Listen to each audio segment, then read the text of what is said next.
বাহ বাহ বাহ বাহ বাহ বাহ। সালাম আলাইকুম চাচা। আলাইকুম সালাম। এদিকে তো বড় একটা আশা হয় না, তাই ভাবলাম একবার দেখাটা করেই যাই। এসে যা দেখছি, হ্যাঁ হ্যাঁ, এসে যা দেখছি তাতে তোমার পছন্দের তারিফ না করে পাচ্ছি না। চালা চালা।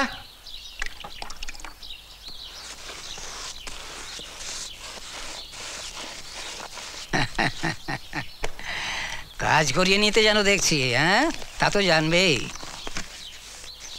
রংটা কিন্তু বেড়ে বেঁচেছো, বুঝলে, দারুণ জমেছে। ম্যানম্যান করছিল চাচা, তো দাওয়াত দিচ্ছি, মেহমানরা আসবে, তাই ভাবলাম। হ্যাঁ দাওয়াত দিচ্ছ, কবে দিচ্ছ বলো তো? এই তো ভাবছি এই সামনের। সালাম আলাইকুম মতিন চাচা। আরে আরে, কেন যাব? ভালো শাড়ি আছে, জুতো আছে, কানে ভালো কিছু আছে?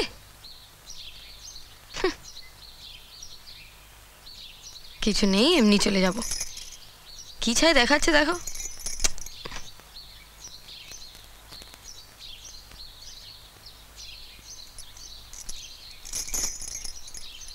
একটা হাওয়াই চপ্পল কিনে দেবে কি? দেবে?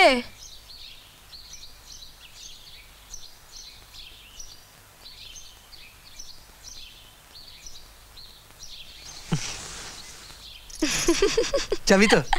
দেবে তো?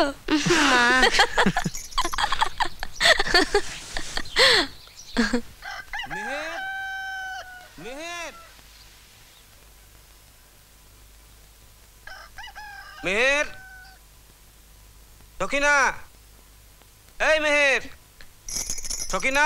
কে?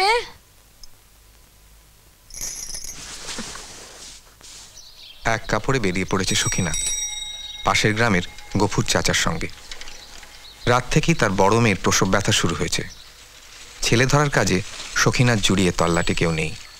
ওকে পেলে নাকি কপাল ফেরে নবজাতকের। সবাই তাই খোঁজে সখিনাকে, ভরসা পায়। তাই পড়িমড়ি করে বাড়ি থেকে ছুটে গেছে গফুর চাচা।